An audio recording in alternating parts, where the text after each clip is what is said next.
Hello mga katits, magandang gabi po sa inyong lahat. Welcome po ulit sa panibago kong vlog sa gabi na ito. Mag-unboxing po ako ng order ko na galing sa TikTok. Ito po mga katits ay sombrero. Sa halagang 78 pesos, magkakaroon ka na ng isang pirasong sombrero. Actually mga katits, nung nakarang araw, naka-order na po ng isang piraso. At ngayon, nagugustuhan ko, nag-order ako ulit ng 5. Ang dumating, 3. Ito yung order ko na sombrero na sinasabi ko na 3 piraso.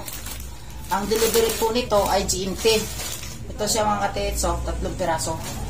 Ngayon, mag-unboxing tayo. Bubuksan natin mga katits. Ibay pala yung lagayan nila mga katits.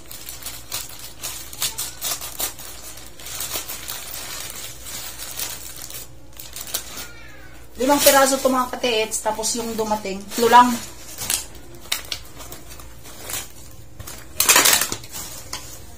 Ito siya mga katits. Ito yung harap niya mga katits. At ito naman yung likod. Yung tali niya sa likod, matibay. Yung harap din, matibay. Pati yung sa loob. Dito naman tayo sa pangalawa mga katits. Hindi ko alam kung anong mga kulay itong dumating dito. Kasi ito, pinapareceive ko lang to sa kapitbahay ko. Shoutout pala kay Flor, sa asawa ni Sumando, na siya nag-receive dito.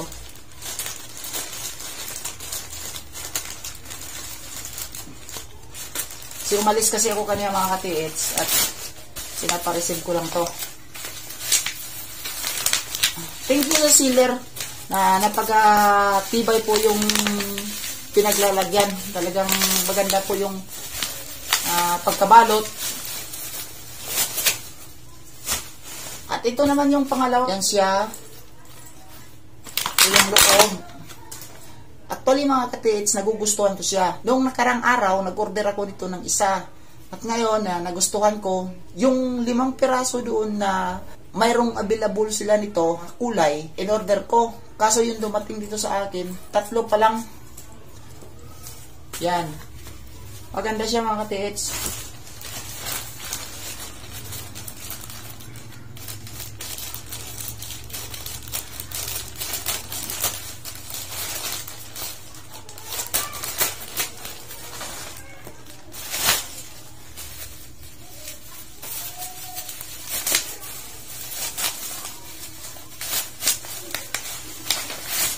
At ito naman yung pangatlo mga katits. Color white. Yan maganda. Tibay. Maganda yung quality niya mga katits.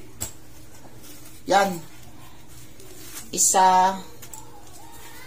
2, 3. Actually, 5 yung in-order ko pero 3 pa lang yung dumating. Kaya kung gusto niyo mag-order nito mga katits, nandoon po ito sa TikTok. Matibay at maganda mga katits. Doon sa TikTok kasi mga katits, mas mura siya doon kaysa Shopee at Lazada. Tapos, ang kagandahan doon sa TikTok mga katits, pag mag-order ka, ngayon mo in-order, kinabukasan, darating na. 1 or 2 araw lang ang pagitan mga katits, darating na yung order mo.